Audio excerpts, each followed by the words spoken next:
Richard Hartwell had built an empire with his own two hands. At 48 years old, he lived alone in a pristine white mansion on Maple Ridge Drive, drove a black luxury sedan, and wore tailored gray suits that cost more than most people earned in a month.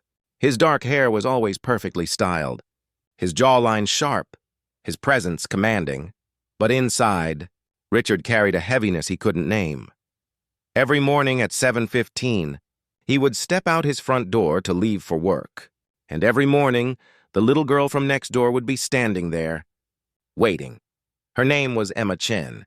She was 7 years old, with soft brown curls pulled back with delicate clips. And she always wore the same bright yellow raincoat over her pink dress, even on sunny days. A small pink backpack hung from her shoulders, and she clutched a stuffed white bunny against her chest.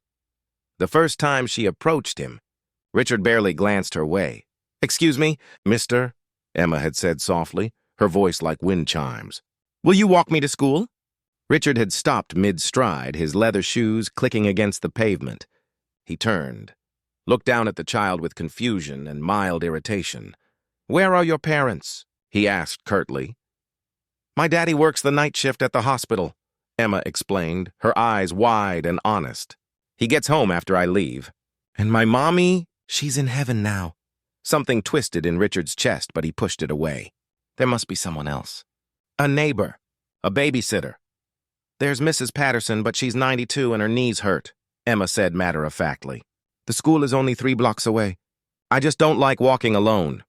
Richard glanced at his watch. He had a board meeting. Conference calls. A merger to finalize. "I'm sorry," he said, not unkindly. "I can't help you." He walked to his car, slid into the driver's seat, and pulled away. But as he reached the corner, he glanced in his rearview mirror and saw Emma, small and alone, beginning her walk down the sidewalk, hugging her bunny tighter. That image stayed with him all day. The next morning, Emma was there again. "Will you walk me to school today?" she asked, with the same gentle hopefulness. "No," Richard said, softer this time. "I'm sorry." This pattern continued for a week. Every morning, Emma asked. Every morning, Richard said no. And every morning, he drove away with that same hollow feeling growing larger inside him. On the 8th day, something changed. It was raining, a soft autumn drizzle that made the world look gray and cold. Richard stepped outside and saw Emma standing there as always, her yellow raincoat now making perfect sense. But her small shoulders were hunched against the wind and her bunny was getting wet.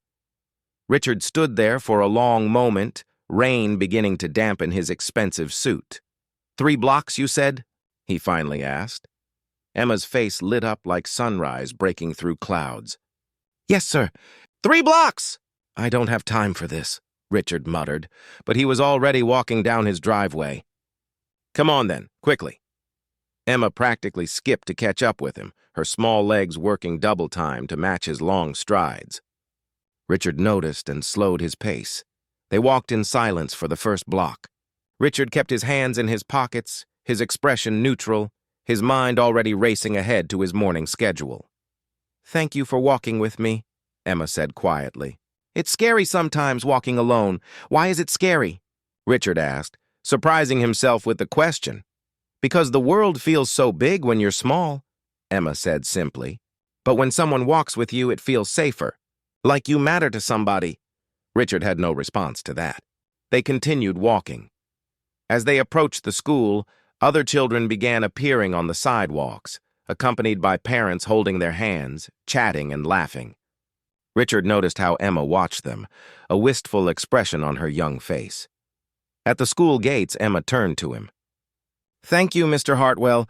Will you walk me again tomorrow?" Richard looked down at her hopeful eyes. "We'll see," he said. But the next morning, when he stepped outside, Emma was waiting.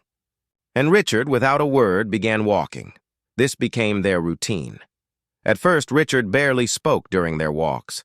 Emma would chatter about her day, her friends, her drawings, her dreams of becoming a veterinarian. Richard would listen with half his attention, still mentally preparing for his workday. But slowly, something began to shift. One morning, Emma asked, Mr. Hartwell, why do you always look so serious? I have important work, Richard replied automatically. Is your work more important than being happy? She asked with the piercing honesty only children possess. The question struck him silent. Was he happy?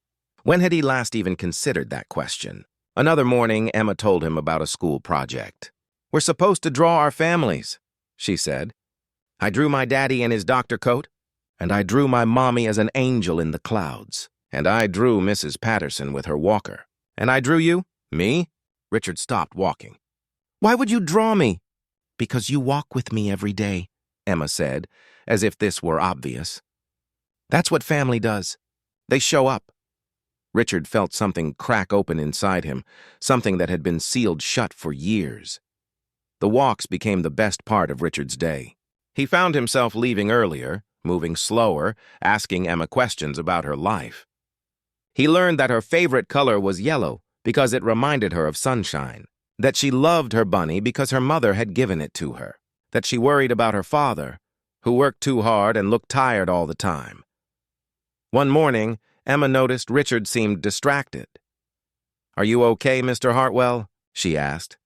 I lost a very important deal yesterday, Richard admitted. Something I'd been working on for 2 years. Emma reached up and took his hand. Her small fingers wrapped around two of his. I'm sorry, she said, but you're still here. That's what my mommy used to say. As long as you're still here, you can start again. Richard looked down at their joined hands and felt tears prick his eyes for the first time in decades. 3 months passed.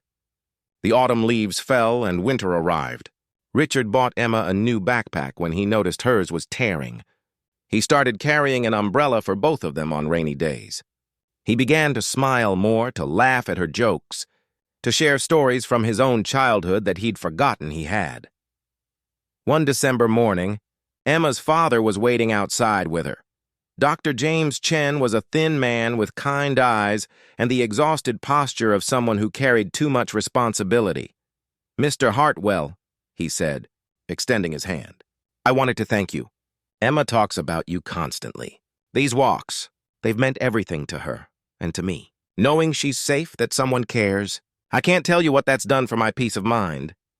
Richard shook his hand, surprised by the emotion in his own voice. She's a remarkable child. You're doing a wonderful job with her. We're doing what we can, James said quietly. Since my wife passed, it's been difficult. But Emma reminds me every day why we keep going. And apparently so do you. Richard watched them together, father and daughter, and saw the love that held them together despite their grief and struggles. That evening, Richard did something he hadn't done in years. He called his own daughter, Sarah, who he'd barely spoken to in 5 years after a bitter argument about his priorities. When she answered, he simply said, I'm sorry for everything. Can we start again? The week before Christmas, Emma arrived at his door with a wrapped package. You didn't have to get me anything, Richard said, genuinely flustered. Open it, Emma insisted. Inside was a drawing. It showed a tall man in a gray suit and a small girl in a yellow coat, holding hands, walking toward a building labeled school. Above them, Emma had written in careful letters, Thank you for walking with me. Love, Emma. Richard's vision blurred. He knelt down to Emma's level, something he'd never done before. Emma, he said softly, I need to thank you. These past months walking with you, you've taught me something I'd forgotten. You've reminded me what really matters. Not board meetings or profit margins or empires, but this. Connection, kindness, showing up for someone who needs you. You've given me more than I could ever give you. Emma smiled and hugged him. We gave each other something, Mr. Hartwell. That's what friends do. On Christmas morning, Richard invited Emma and her father over for breakfast. His daughter Sarah came too, tentative but willing to rebuild their relationship. They sat together in Richard's grand but previously lonely dining room, and for the first time in years, the house felt like a home. Richard looked around the table, at these people who had somehow become his family, and realized that Emma had been right all along. As long as you're still here, you can start again, and the greatest journey doesn't require a destination.